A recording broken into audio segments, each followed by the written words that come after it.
Namaku Bayu, aku tinggal di Desa Karangmulyo, desa kecil yang tenang, dikelilingi sawah dan hutan bambu.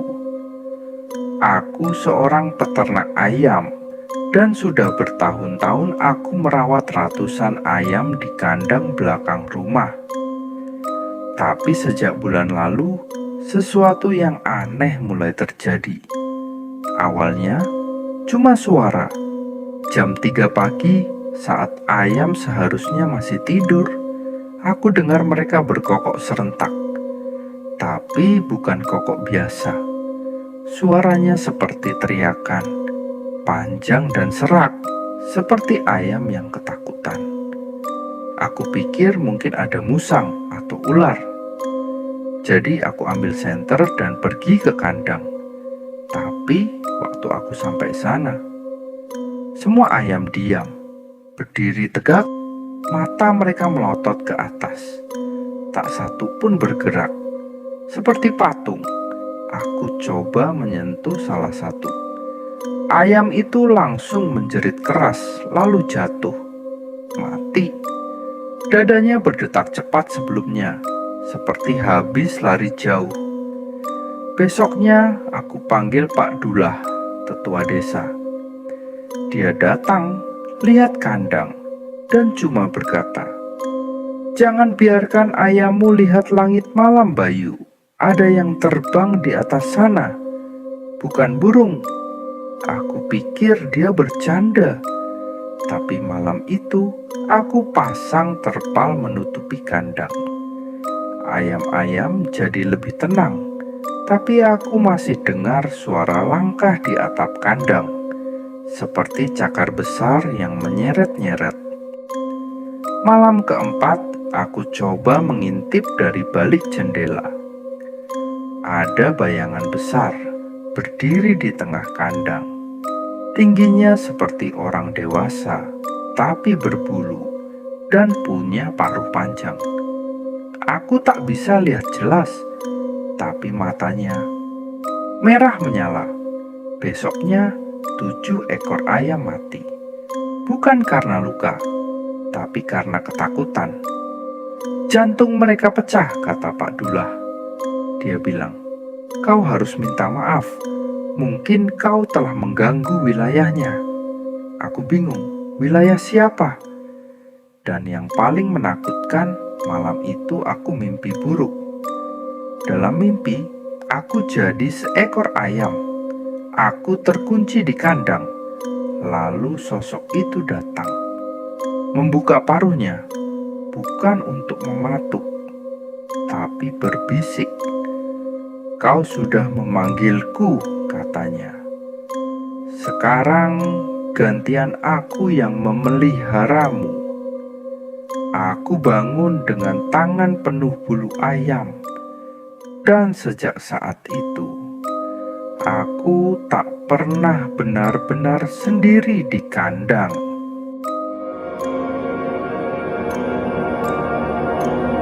Namaku Bayu, aku peternak ayam biasa. Tapi sejak malam-malam ganjil itu, hidupku gak pernah sama lagi. Hari itu adikku, Pak Darto, datang dari kota. Dulu dia pernah tinggal di Desa Karangmulyo sebelum pindah. Pas dia lihat keadaan peternakanku sekarang, penuh bulu ayam berserakan, kandang jebol sendiri, dan suara-suara aneh tiap malam, dia langsung diam. Wajahnya tegang. "Bayu," katanya pelan, "kau masih ingat cerita ayah soal tanah ini?" Aku geleng. Terakhir kali dengar cerita itu, aku masih kecil.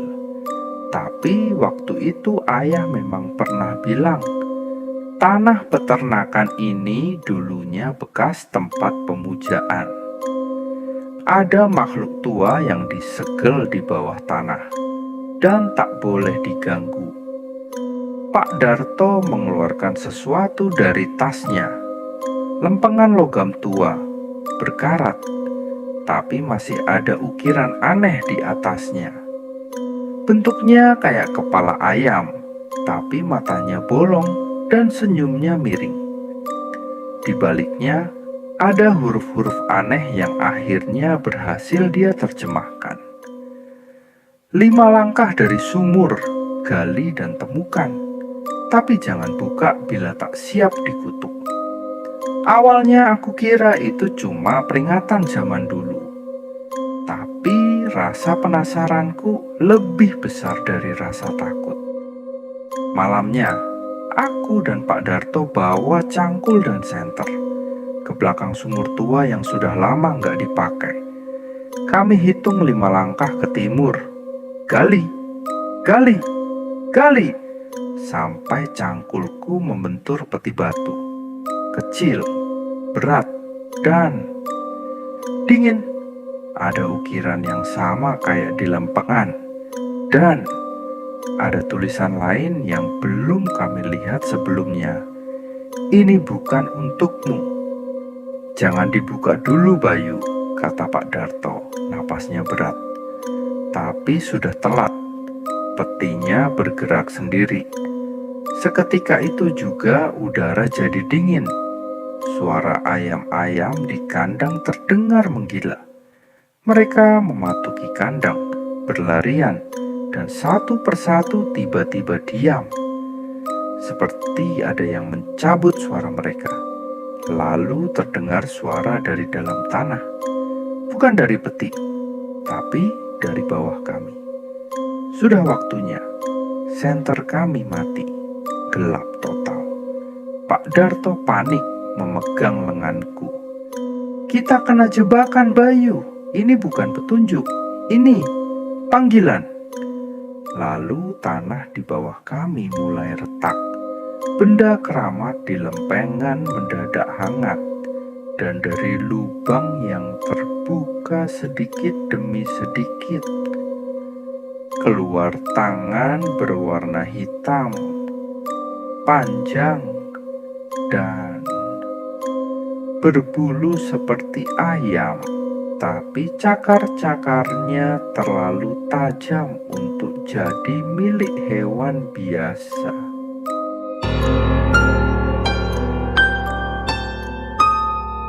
Tanganku gemetar. Cakar makhluk itu muncul makin jelas dari celah tanah yang merekah. Warnanya hitam legam, tapi bulunya seperti ayam yang terbakar. Cakarnya panjang, tajam, dan berkilat kayak besi panas. Aku dan Pak Darto mundur pelan-pelan. Napas kami berpacu. Tapi lubang itu terus melebar. Retakan tanah menjalar ke arah kami, seperti akar tanaman liar. Sesuatu dari bawah tanah sedang bangkit. Bayu, benda keramat itu, cepat! Teriak Pak Darto sambil mengangkat lempengan logam yang tadi kami bawa. Saat lempengan itu dia angkat ke atas, mendadak udara di sekitar kami bergetar. Angin kencang keluar dari lubang, meniup debu dan jerami seperti badai kecil. Tapi makhluk itu malah makin cepat keluar. Sekarang yang kelihatan adalah kepala besar, mirip ayam tapi bermata 3. Dan senyum miringnya sama persis seperti yang terukir di lempengan. Aku tahu kami harus bertindak. Aku akan lempar lempengan ini ke dalam lubangnya, kataku. Jangan, bentak Pak Darto. Kalau salah cara itu malah membebaskannya sepenuhnya. Ritualnya harus dilakukan dulu. Aku menatap adikku. Ritual apa? Dia merogoh sakunya dan mengeluarkan sobekan kertas tua. Tulisannya kuno, dari bahasa Jawa kuno yang dia pelajari bertahun-tahun. Kita harus bacakan ini di hadapan peti batu itu. Kalau berhasil, segelnya akan terkunci kembali. Kalau gagal, tanyaku, kita bisa jadi korbannya. Kami berdiri di pinggir lubang. Makhluk itu kini memperlihatkan wajahnya sepenuhnya, setengah ayam, setengah manusia, dengan kulit seperti arang retak dan lidah bercabang panjang. Ia membuka mulutnya, mengeluarkan suara serak dan dalam. "Bayu, aku tahu namamu." Suasana mendadak sunyi, bahkan ayam-ayam di kandang tak bersuara. Pak Darto mulai membaca mantra dari kertas tua itu. Tangannya gemetar, suaranya nyaris tak terdengar. Aku bantu dia dengan menyalakan senter kecil dari ponselku, menerangi tulisan itu.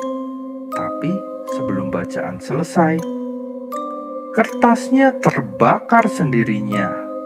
Api hitam melahapnya dari ujung. Kami panik. Lelehan kertas jatuh ke tanah, dan suara dari lubang itu tertawa pelan. Sudah terlambat. Tiba-tiba, peti batu di depan kami meledak pelan, seperti kaca pecah. Di dalamnya hanya ada satu benda, sebongkah tulang berbentuk telur ayam. Tapi telur itu berdenyut, seperti punya detak jantung.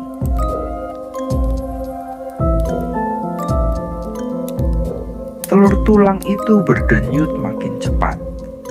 Setiap denyutnya membuat tanah bergetar kecil, seperti jantung raksasa yang terbangun di dalam bumi.